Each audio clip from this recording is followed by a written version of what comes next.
what technology can do, the nerds here know about it. And the kids know about it far better than the people who are over 25, because they're growing up with computers at their fingertips. They know about it. But everything that happens, like voice recognition technology for your phone. So you say, get me social, and suddenly it comes up. You're literally speaking into it. Now when we did Star Trek all those years ago, you know, it's like, sure. Yeah, come into a room and say, lights on, you know, or help, I fallen, or something, you know. And that was all somebody's imagination. Beaming down was an invention to avoid a docking procedure. All right, we're docking a little to the left, a little to the right. Okay, lower the gate, let's walk down. I mean, sure, you could shortcut it in editing, but the question of how you get down from the spaceship to wherever you're going, if you can beam down, press a button, you're down there, and you don't waste any dramatic time. That's essentially why we thought about transport. Well, they now can transport, it's at the molecular level, but between two electrodes, I guess it is, between 2 points of energy, they've been able to move a molecule. Well, that's the first step. Who would have thought that out of the necessity of writing for editing purposes in film, that an electronic invention would start, and if you can move one molecule, you can move 2. And you still have nothing, but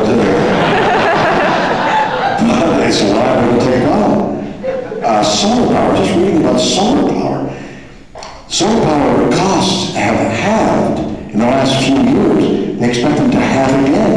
In the next few years, solar power is coming. Solar power, a panel on our roof, will supply us for gradually more and more of the electricity we need. And power outages will be a thing of the past if we live long enough.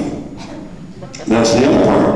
We're going to preserve the environment. So I'm into this app for an iPhone, and it's fascinating what can be done with this technology. Look for it because it's going to be interesting. I've also gone out there the last several years a website called My Outer Space. Okay, I'm going to go to a meeting in 2 weeks.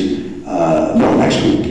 I go to Toronto, Montreal to finish a one-man show tour. Then I'm back in LA, and I'm going to a meeting with a guy, what's the name of the singer who owns part of MySpace? The singer, Justin Timberlake? What? Justin Timberlake. Justin Timberlake. Perfect. Thanks. I'm going to a meeting with people who have MySpace, Justin Timberlake, to talk about a game show. The game show that we want to put on is called Top Spot, and it would involve you guys with any kind of camera shoot a 15-second, and we get to you by internet. You shoot a 15-second commercial. You send it to us. Our board, groups of people, pick out the most promising of the hopefully thousands that come in. We notify you. Your commercial is funny, was observant, it had a message. We bring you to Los Angeles. I think we bring you, or else you stay at home and we give you some money to make a 30-second commercial. That's it. You're going to stay home and make a 30-second commercial of the subject we give you. Say Coca-Cola. You're going to make a 30-second commercial for Coca-Cola, uniquely yours. You send it to us, we bring it to LA, and we have Top Spot, a half a dozen people vying for the best commercial for a product that's in common. So it becomes the best commercial, if you will, along with you think you can dance and all that, but you think you can shoot a commercial.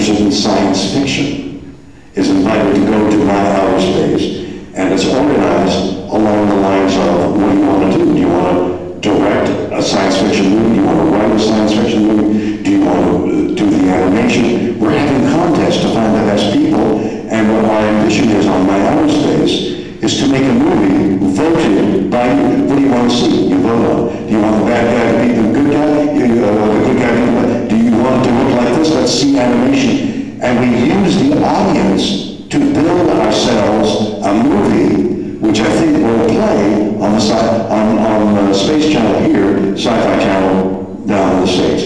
That sort of thing. It's really fascinating to see what people want to do.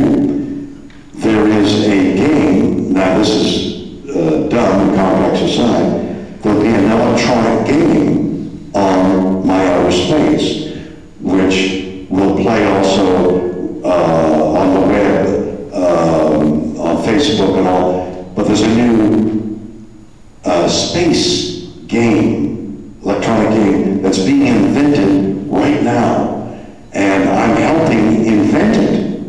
And that's totally fascinating too. The invention of an electronic game is like making a movie, and there's so many aspects to it that I don't understand. One of which is interesting, that I do understand, is branching.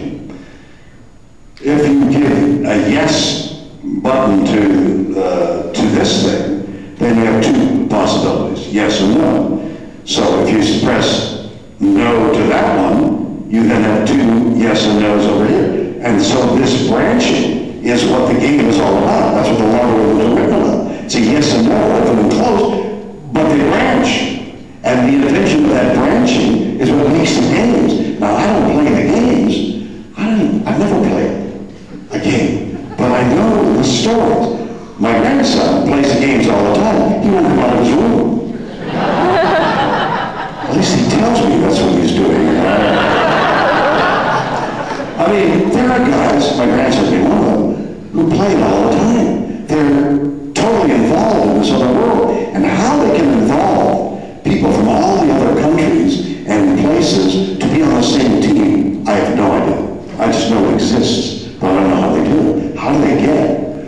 Joe Smith in London and Francois in Paris and Jack over here in Winnipeg to all be on the same team, I don't know. But it's an extraordinary new invention. So I'm involved in all kinds of other things, new series. I am involved in trying to invent shows. One I'll tell you about because I'm in the process of doing it right now. I've written a speech. I wrote the outline and sent it to the head of A&E in the States, which is a branch of we have in Canada. It would open with a monologue by someone, maybe me, like The Twilight Zone, where the guy says, I think people are basically bad. They scheme, they plot for their own invention. They conspire all the time. And here are some of the conspiracies. And the hour will be a conspiracy that may or may not exist. Was there a JFK conspiracy? But this is from the point of view